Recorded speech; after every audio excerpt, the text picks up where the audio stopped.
Hello, you're watching Access, and this is our look at the 20 games you simply must play on PS4 in 2018.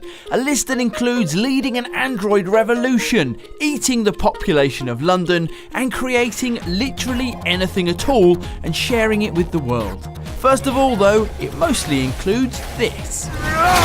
There are of course loads of specific reasons to be excited about the return of God of War, Kratos' beard, which looks like it could take down most of the series' old bosses on its own, the new Norse setting, or the fact that, as revealed recently by director Cory Barlog, the game is shaping up at a whopping 25 to 30 hours playtime. But the most compelling reasons of all are the fact that this is more God of War, the return of one of PlayStation's true big players, and the first time that the series' mix of slick combat, grand settings and constant fury have been showcased from the ground up on PS4. And it's also the first time we've seen a different side to Kratos from the limb-tearing embodiment of anger. This time his paternal side is a focus, and his journey is as much about being a father to his accompanying son as it is about being a warrior.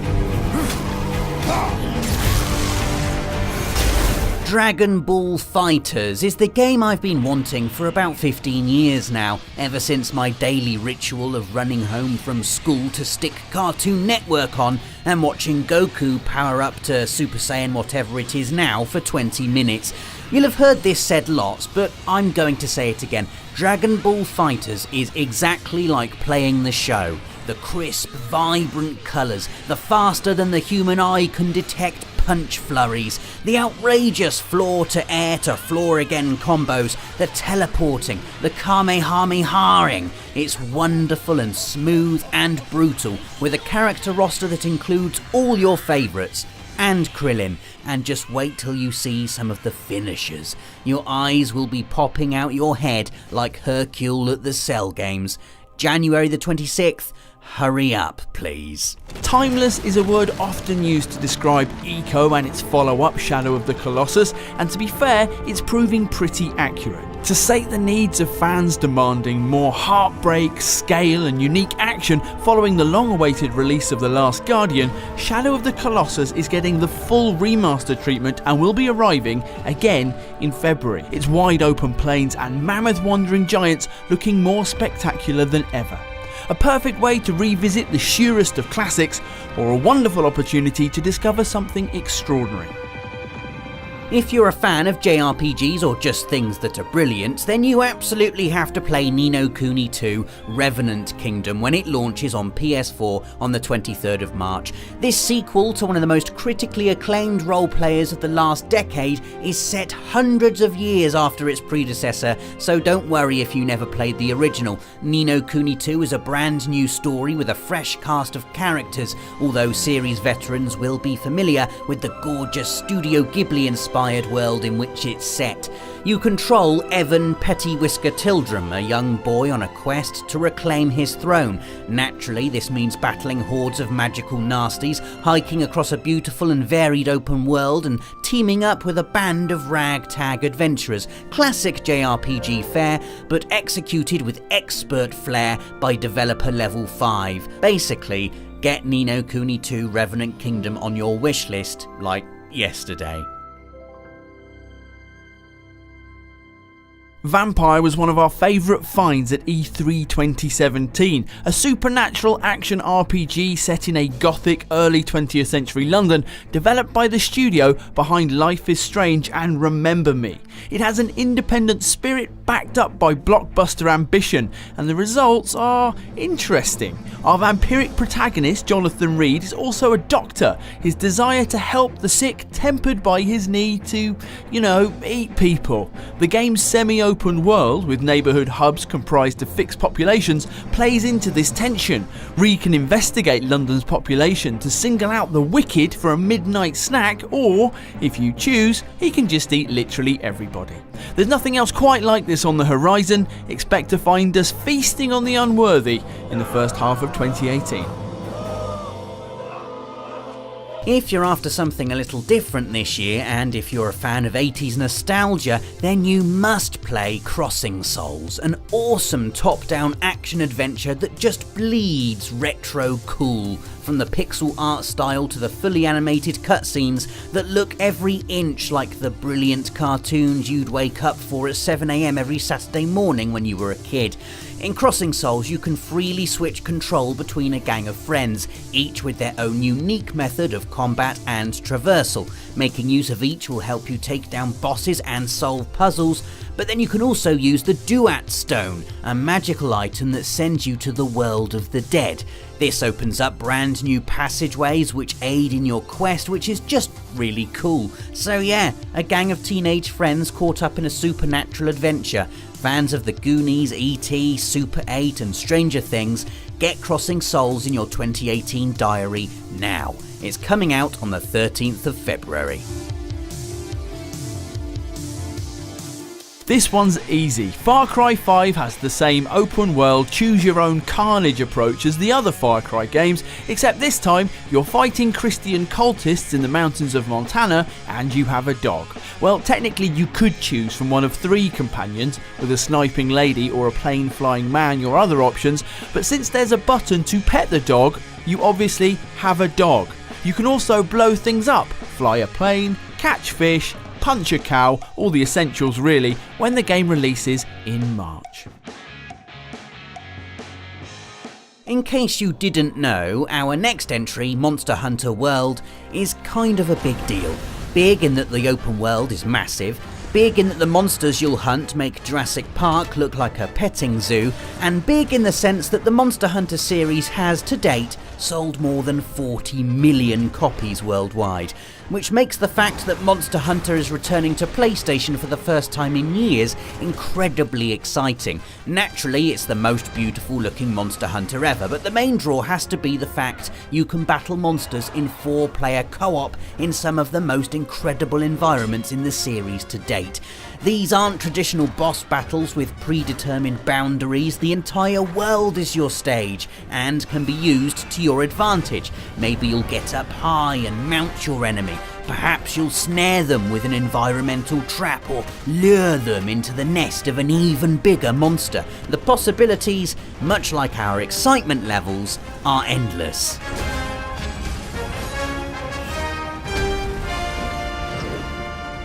Dreams is a game unlike anything you've played before. Developed by Media Molecule, the creative geniuses behind Little Big Planet and Tearaway, Dreams sees you playing through a story with an art style so beautiful and unique that it really does look like it's been crafted from ethereal thought matter, and we don't even know what that is. We've just made it up.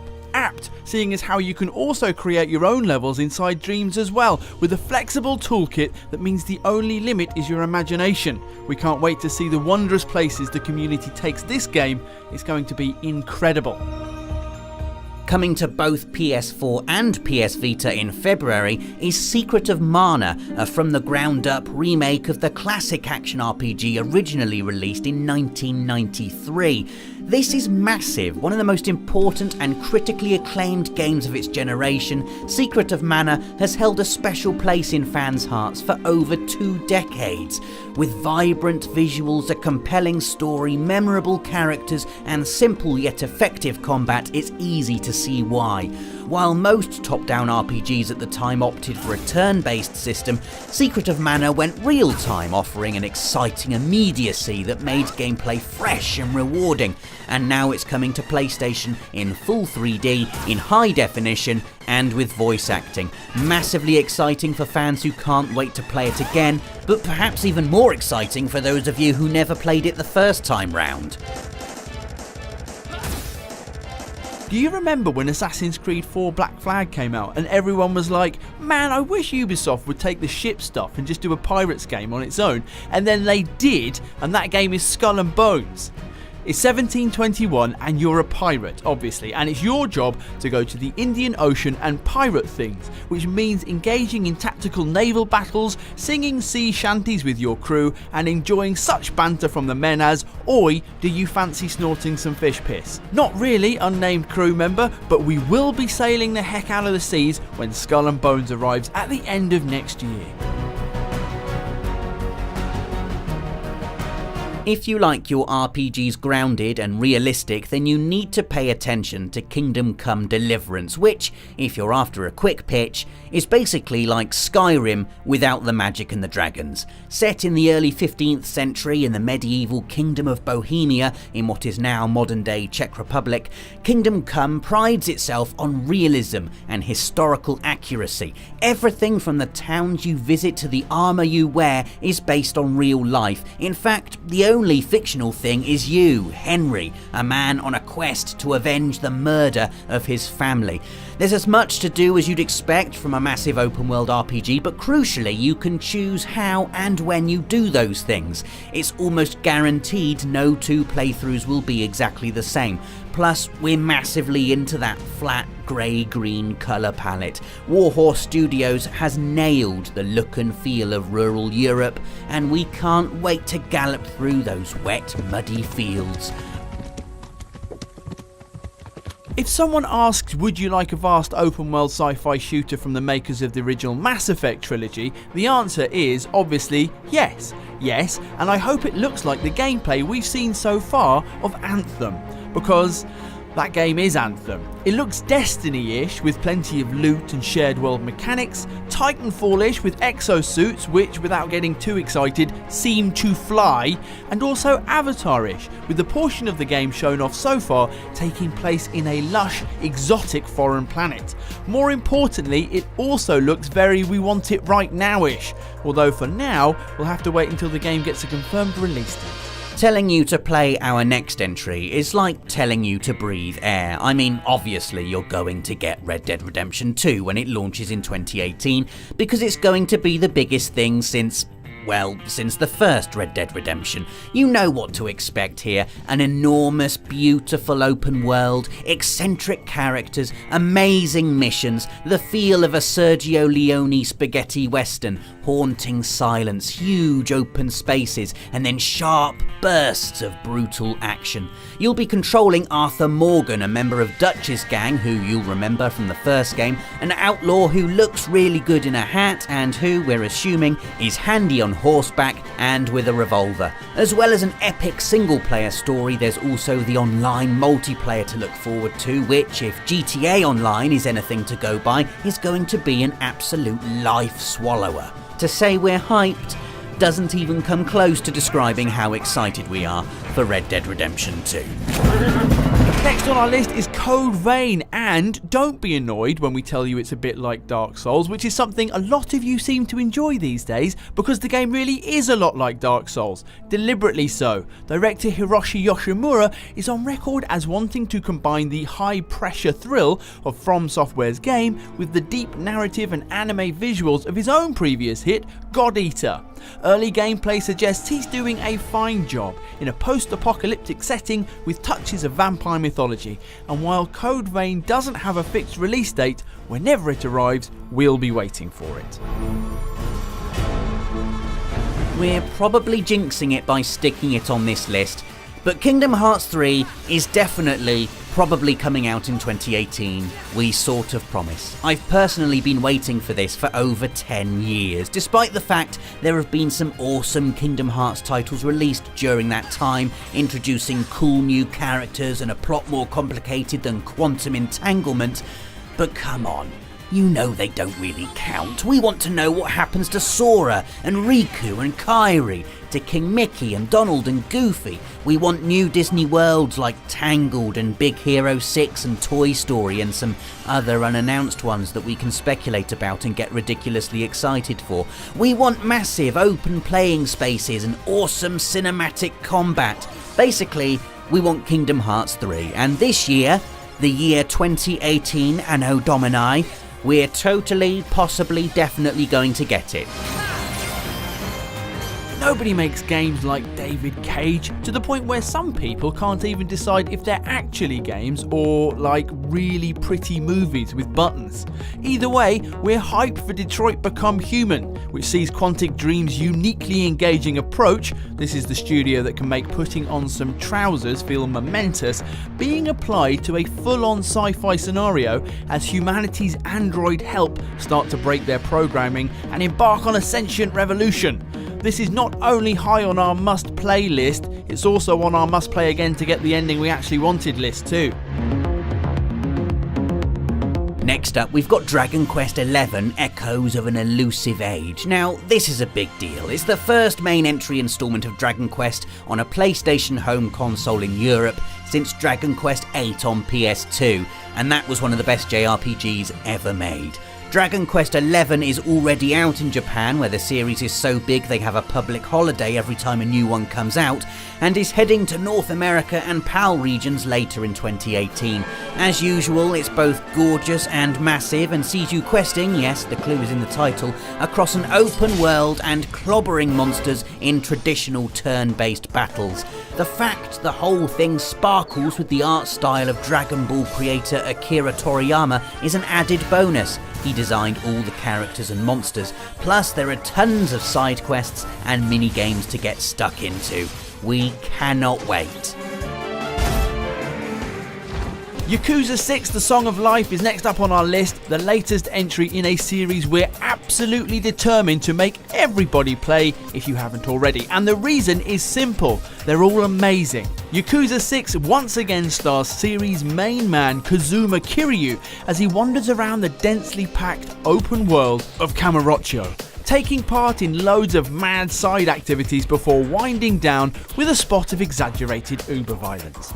You haven't experienced anything like the combat in Yakuza. It's outrageous fun, pummeling thugs who deserve it with bone-cracking punches and kicks before finishing them off with whatever's to hand. Bollards, bicycles, road signs, the pavement.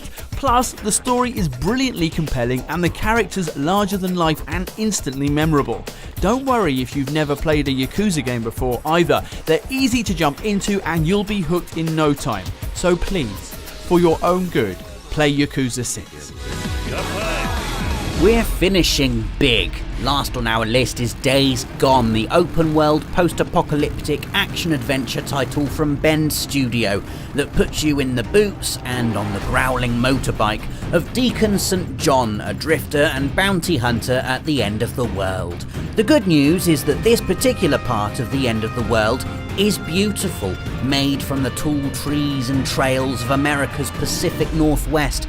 Though the bad news is it's filled with swarming freakers and, often worse, desperate humans. Early gameplay has shown off day-night cycles, weather systems affecting gameplay, flexible approaches to achieving mission objectives, and, of course, a really angry infected freaker bear. And we can't wait to see more.